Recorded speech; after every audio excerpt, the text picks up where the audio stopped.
and by the followers, which means that if I'm praying behind an imam and he rises from ruku' saying Sami Allahu liman hamida, I as a follower do not say Sami Allahu liman hamida. I just answer what he has said. So I've raised or I raised and I got up from ruku' position saying Sami Allahu liman hamida, Rabbana wa lakal hamd. There are a lot of adhkar I can say afterwards, but this is what's essential.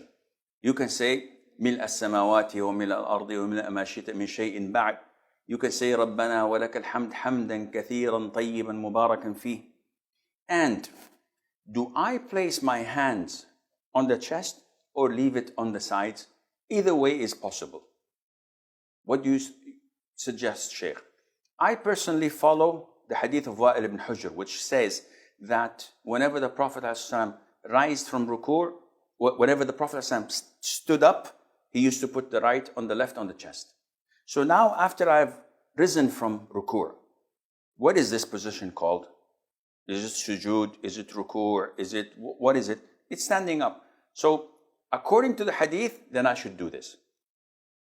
The majority of scholars say no, you have to put it on your side. But there is not a single hadith that stated that the Prophet used to put his hands on his side in any position. So it's an issue of dispute, but akhi, again, this is a sunnah. You put it on your chest, you put it on your side, there's no problem. Don't make an issue out of it. Don't label people or classify people or think that people are better than you or worse than you. No. Just leave it as it is. This is the conviction. Leave them. So I'm in the ruku' position. Subhana Rabbi al-Azim wa bihamdih. Sami Allahu liman hamidah. Rabbana wa lakal hamd hamdan kathiran tayyiban mubarakan fih. Sami Allahu liman hamidah.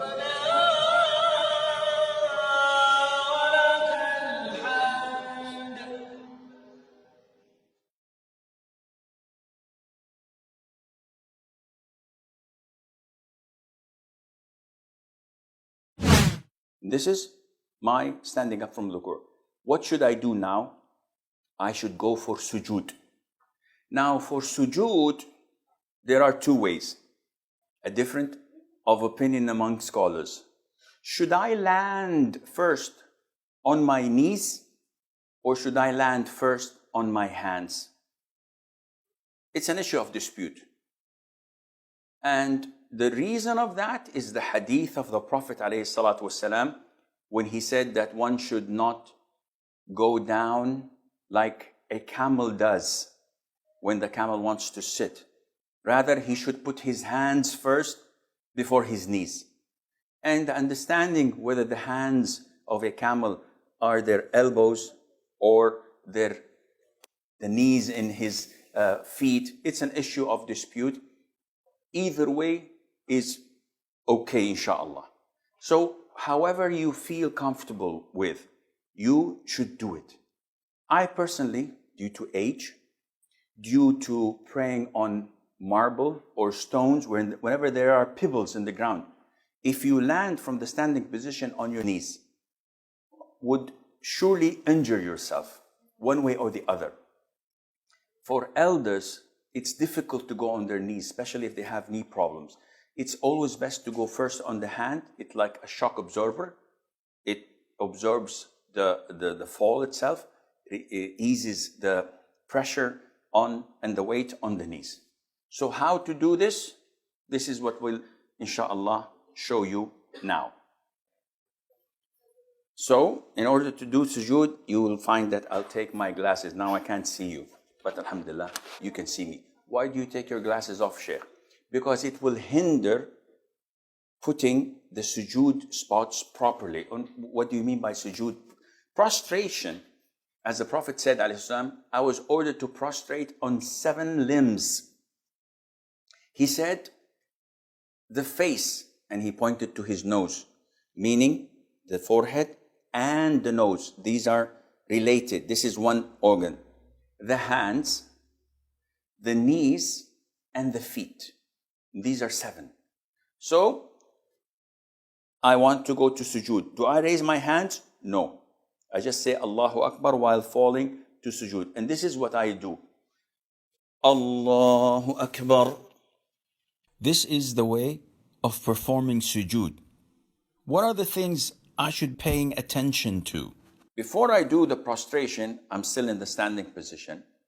You have to know that, first of all, my hands should be pointing to the Qibla.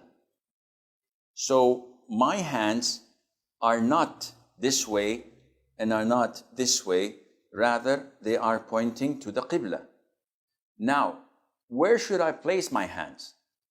I have the option either to place my hands next to my shoulders or a little bit close to my ears. My knees are not so close together, they are apart.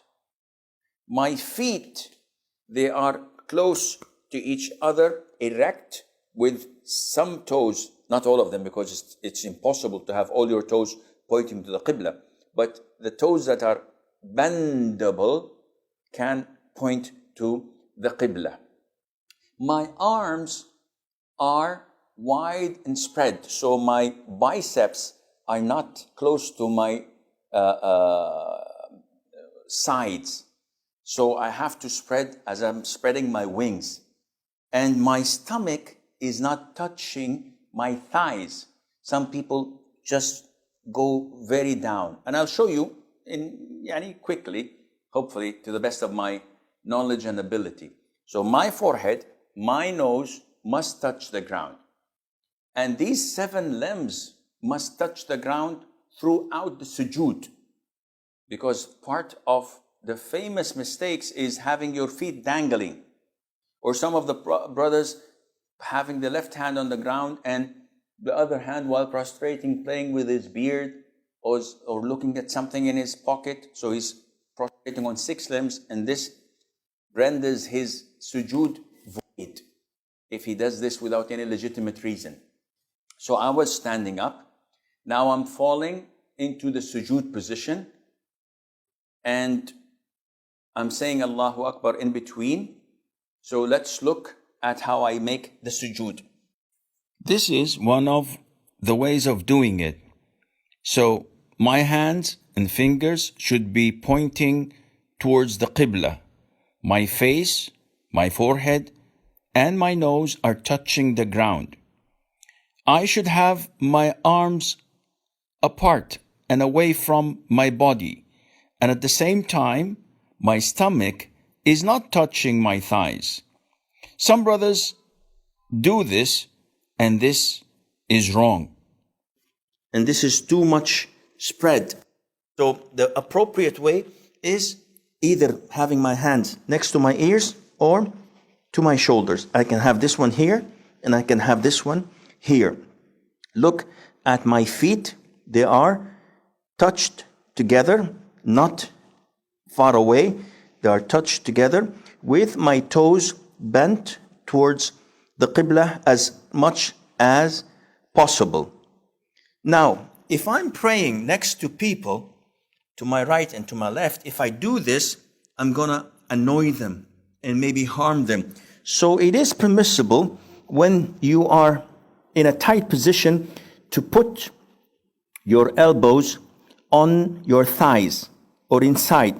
What is haram and prohibited is to do this. This is prohibited, which I have my forearms on the ground like a dog. And the Prophet said that this is totally prohibited. What should I say when I'm prostrating? Subhana Rabbi al-A'la. Subhana Rabbi al-A'la wa bihamdih. Sabbuhun qaddusun Rabbul malaikati wal ruh. So many du'as. The minimum requirement, Subhana Rabbi al-A'la. Can I make dua? Go ahead, make dua. As much as I want, as much as you want. Oh Allah, pay my debts. Oh Allah, guide my children. Oh Allah, guide my wife. Oh Allah, get me a second wife. Oh Allah, grant me health. Whatever. In Arabic. Sheikh, I'm non-Arab and I can't say it in Arabic. No problem, say it in your own language. Oh, this is interesting. Yes, the closest you are is when you are in sujood position. So if I'm in my sujood position and I would like to sit between the two prostrations, I say, Allahu Akbar. And I sit on my left foot. This is called iftirash. And I erect my right foot with as many possible toes towards the Qibla. My hands are on my thighs and my knees. So it's in between. The area is possible. You don't have to do this. You don't have to do this. It's here. Sit normally. Don't be so technical. Sometimes people are so technical, they forget the prayer, they forget what you're reciting, and just think, oh, am I doing this right? Am I doing this wrong? Be natural.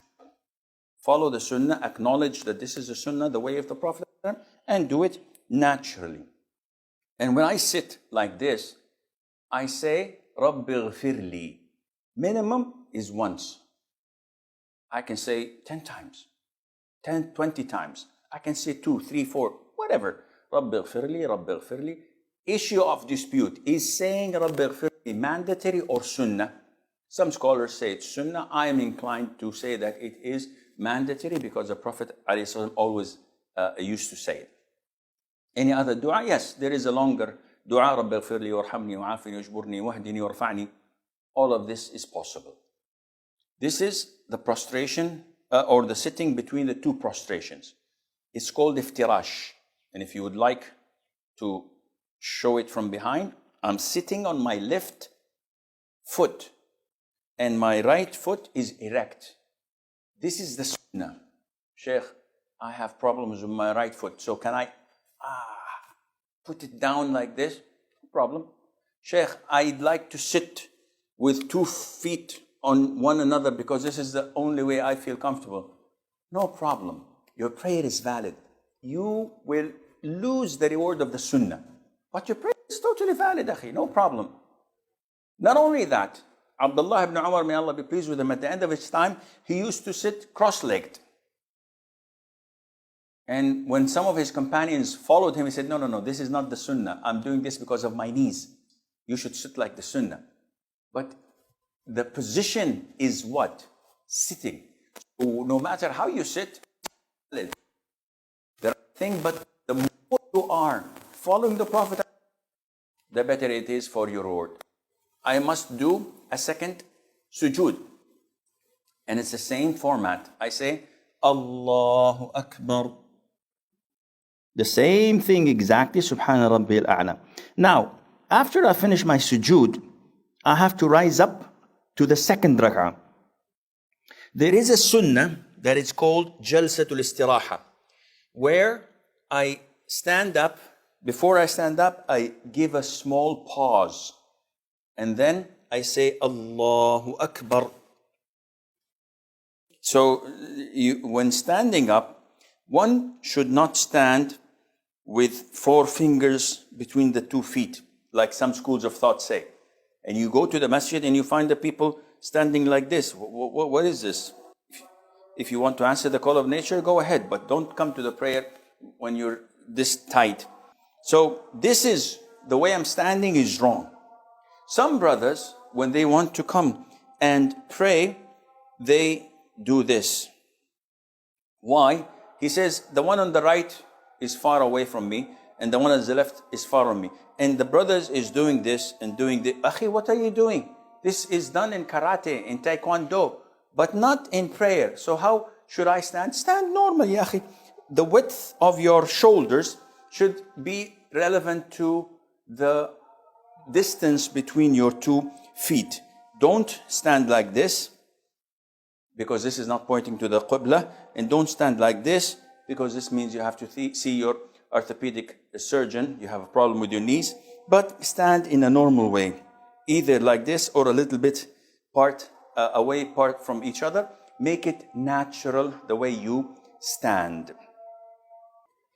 So I rose to the second rak'ah. Do I raise my hands? No. I simply say Allahu Akbar and resume my second rak'ah exactly as the first rak'ah.